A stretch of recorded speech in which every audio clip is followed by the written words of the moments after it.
today you talked about specifically marketing and brands taking on, I guess, a different perspective on their marketing plans and their strategy, specifically for the growing minority population.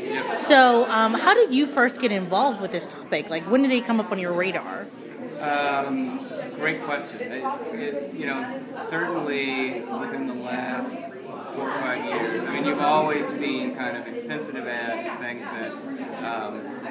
that are somewhat offensive to multicultural populations.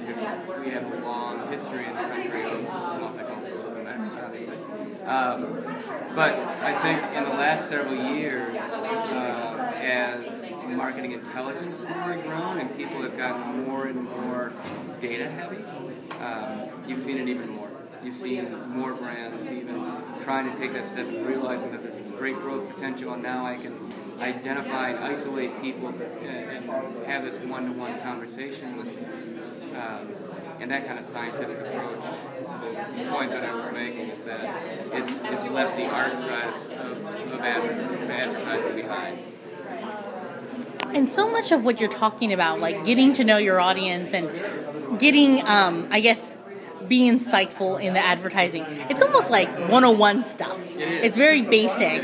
So what's kind of like the gap then, that suddenly you have kind of a different person you're talking to and you forget all those basics of marketing 101? Yes, because there is, I believe, because as people become more awash in data, and they've done these opportunity assessments, and they found multicultural groups, they suddenly focus on a person as a digitized amount of numbers and statistics and demographics. And what they've lost touch with is the human side of that person and the way that those people have made connections and the cultural influences that really wash from those people out throughout all of the market.